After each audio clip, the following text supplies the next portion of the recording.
Come on, Wookie, baby, gonna take it up there, huh? Give it the...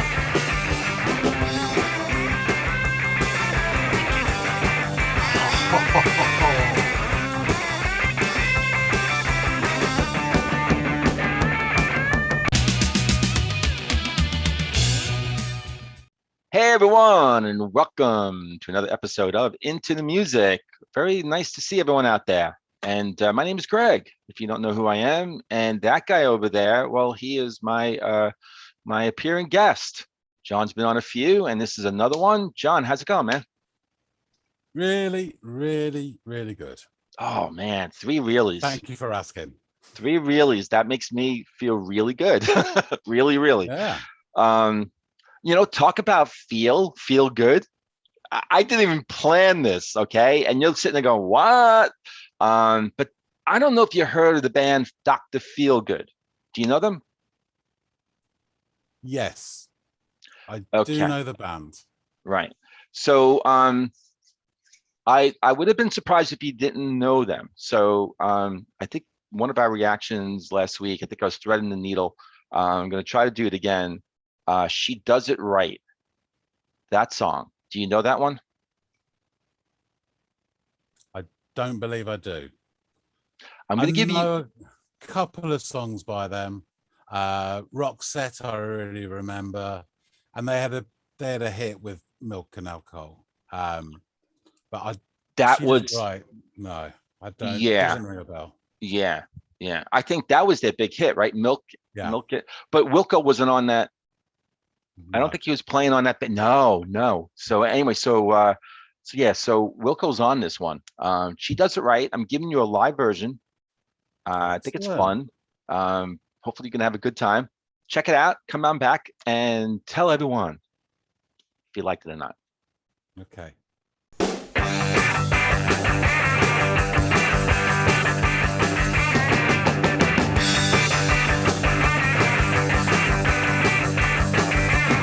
Well, if there's something that I like, it's the way the woman walk. And if there's something that I better, it's the way she baby dog. She did it back. She did it back. Okay, straight out the bat, no messing. We're here to rock your pants off. Fantastic. It's got a 60s early R&B groove to it, but it's clearly mid-70s. I really like the lead singer. I don't know his name, but his aggression. He looks fit to explode. Excellent. All right, I'm going to take it back.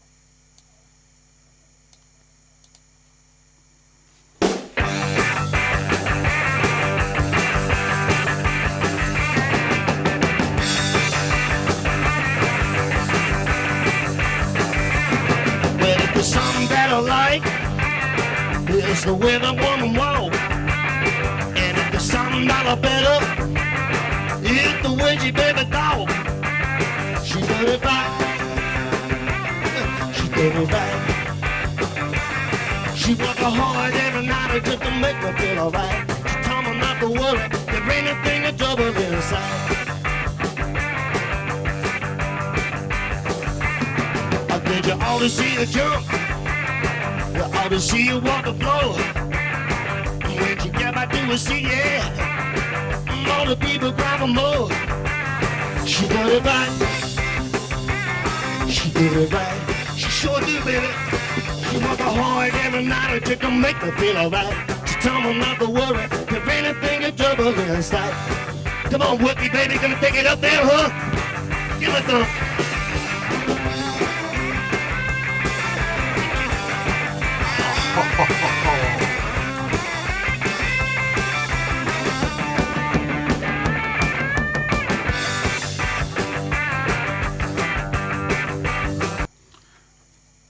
I do know the guitarist is Wilco Johnson. His guitar style is choppy. It is just fantastic. He's clearly playing like the chords, but also a lick as well at the same time. I'm no guitarist, but that just seems incredible. Really, really enjoyable. He's clearly the star of the show. I can't keep my eyes off his hands. That's fantastic. See the fire really thin, get a little hot desire. Many things you want, yeah, just to keep her by my side. She did it right, she did it right. She working hard, she working hard every night just to make me feel alright. She tell me not to worry, cause anything is trouble inside. Now come on, you better work a little bit harder, baby.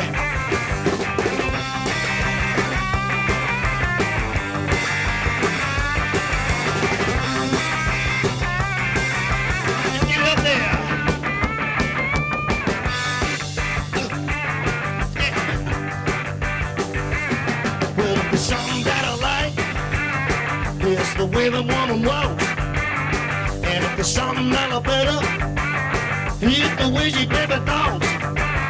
She did it right, she did it right. She worked hard every night just to make me feel alright. She told me not to worry, if anything is trouble inside. Now, baby, come on here.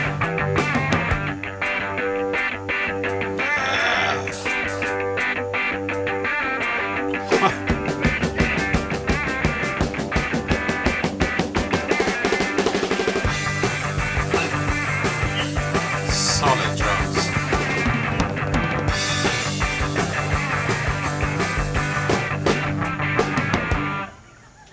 Whoa!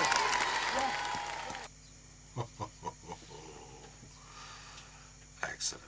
Hey, I see you back. So, Yeah. what say you? Yeah, I love this. It was great. Is I think I said this before. It was a simple song, but had such a great, pure, distilled groove about it. They were chugging along that fantastic. I think I said in the reaction, it's kind of a 1960s R&B vibe. And with the setting, you could imagine them on a sort of 60s TV show, but it was clearly mid 70s, I guess. Yeah. And yeah, the star of the show was Wilko Johnson. Just amazing to watch him. But I really liked the singer as well, who looked like he was about to have a breakdown. Can I stop you there? Because he to me, he looks like he just swallowed poison. And his throat is closing up because he keeps going for his tie, his collar. So he's going like this. His eyes are bulging, Yeah. and then he does this with like, the fist, whatever. Yeah. It's like he's gonna die. He needs help. It's crazy. I kind of had this idea in my head watching it that the audience, and I know it's into the music, not into the video, but you have to talk about the video as well because it's really impressive. But the audience, they're so young, vibrant, they're having a whale of a time. Yeah. And what's really refreshing is they're completely oblivious of the cameras. They're just so natural. I love that too. Yeah. Yeah. And it was like I would imagine him as a geography teacher taking detention and just getting more and more wound up by the kids. But that's another thing too, which is a little bizarre, that the audience, these guys are a little bit older. Yeah. And their audience is like, they look like they're 15. It's not even like 19 or 20. They're 15 or 16. Like they just came out of the, junior high, they're like the junior high dance, and check out this band, and, these old guys, who are they? But they were like, we're going to show you some rock and roll, kids. And that's the thing. It was just rock and roll. And so when he's doing that, all those, and like, help me, I'm I'm suffocating. That's rock and roll. That is rock and roll singing, baby. I love it. Well, it also, a thought popped into my head that it was kind of a little bit, not disturbing, but I didn't follow the lyrics closely. I think they were kind of superfluous. He's talking about a woman and she's great. And that's about it, really. She does it right.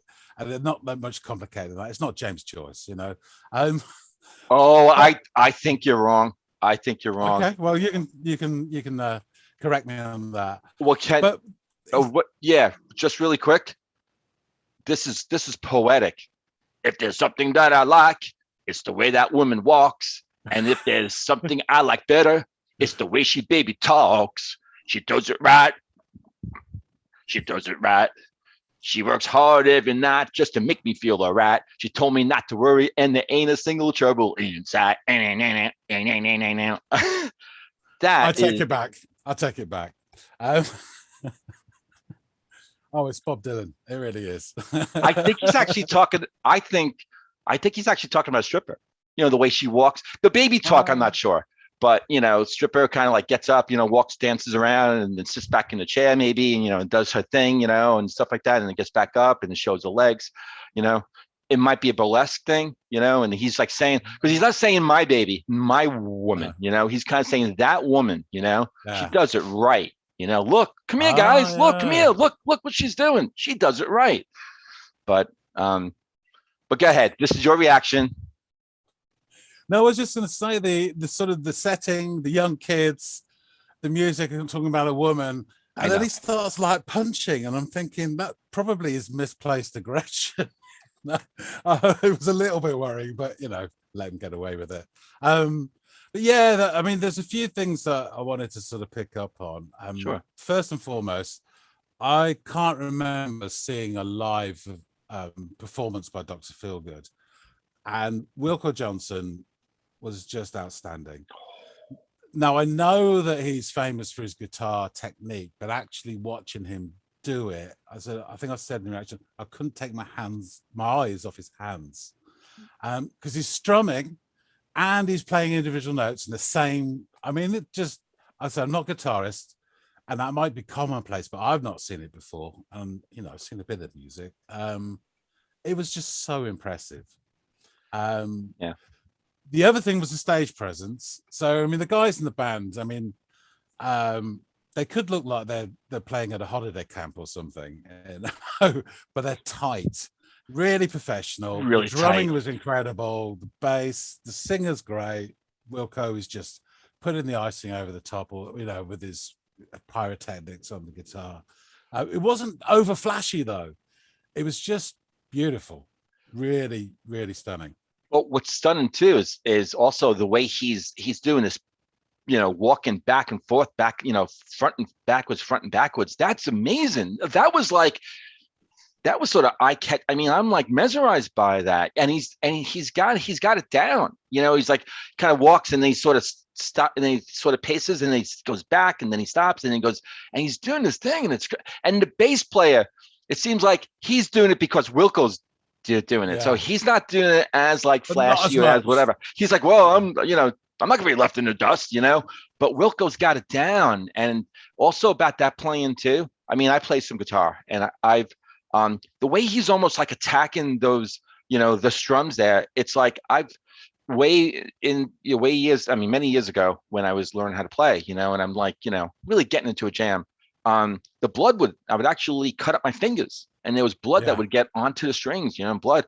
And I remember like when I watch him, I'm like, you know, how is he not cutting up his fingers? You know, just that technique, because he's really almost attacking, you know, he's like, you know, as he's also like in motion. I mean, how he's doing all that and sounding, you know, when Lee, I think his name is Lee Berlow, he actually died in 1996, but when Lee is like, you know, play it, Wilko, baby, you know, and Wilko says, all right. And then he does a little solo in the middle and then he goes at the end again. Yeah.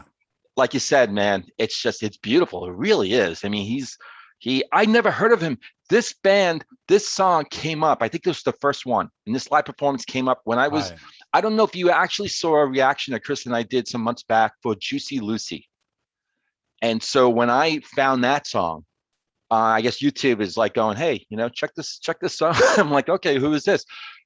You know, it's like, you may want to check out Dr. Feelgood. I didn't know who they were. And so, you know, it's kind of got that, you know, it's the rock and roll. It's from the 70s. Whatever reason why YouTube decided to show me. Thank you, YouTube. Just going back to Wilko's movement, there's a couple of things on there. So I got an image in my head watching him of with that big curly lead, which you don't see anymore, and I think it's a shame. I know there's, you know, practical uses for it, but he looked like a toddler on reins. He was trying to escape and then pull back to his mum, That's what it looked like to me. Yeah. And if you ever see the video, there's a live video of Gang of Four doing Damaged Goods. Okay. Andy Gill does the same thing. Not quite backs and forwards. He goes. Yes, I've seen him. Yeah, he does move. Yes. And of course, his guitar style is a direct descendant of Wilco Johnson's. Oh my God. Yeah, that's really interesting. I bet you he was influenced by Wilco. Yeah. That's so cool. Like I said, anyway, Lee, but like feel good. Well, like I said, Lee had passed away in 1997, I believe, 96, cancer. I'm not sure what kind of cancer. Wilco had left the band in 1970, I think 1977. There was some conflicts between Wilco and Lee. So now the band is still going on, and you have all these band members that then none of them are the original band members, just guys who at some point sort of joined the band, and they're just continuing on with the sound stuff. I don't know if they're putting on new albums out or whatever. I really don't know too much about what's going on lately with the band, but right now I'm focused in on that original lineup and the stuff that they put out, and it's just I think I need to exhaust that first before I kind of move on to what they may have done, in the 80s and 90s and stuff. Are you aware of Wilco's health issues? No, I'm not. So, again, if memory serves me correct, and correct me in the comments if I'm completely wrong, but I think it was 2014. He had a form of lymphoma, and he announced to the world, "I'm dying." I think he was given sort of 8 months to live or something, and there was this huge outpouring from the music community, and I think from the public in general, of this love for him. And it wasn't like a farewell tour, but he was doing all sorts of things and appearing with people and talking, and everyone's saying how much they appreciate him. I don't know if it was treatment or what, but he went into remission, and he's still with us today, still alive. That's fantastic. Wow. I know, and I remember at the time it was lovely to see how many people valued him and told him how great it was before, because they thought he was dying before. So it's not like these eulogies you get after someone's dead, which is all very nice, but it's a bit too little too late. They're in the ground. Right. But he got all that to his face, and then he carried on living, which is even better. So it's a happy ending. And he comes across as a lovely guy as well. Right. Bit rough and ready, but a really, really nice guy. Yeah, almost as though like he was given a gift, to sort of like that It's a Wonderful Life movie, and it's big here, with Jimmy Stewart and stuff, and he gets a chance to actually realize how much of an impact he made on the people around him. Not many people get that, do they? Not many people get that chance. Yes. So cool. And it's cool that he's still around. So yeah, definitely. Hey, so you have the final word on this, and take us out. Yeah, well, thanks for this, Greg. I've not seen it before. I absolutely loved it. It's a real feel-good rocker. You would put this on. You would put this on if you want to put your blood pressure up and get in the mood for a night out. It's fantastic. So yeah, thanks everyone for watching our ramblings. And we'll see you all next time on Into the Music. See ya.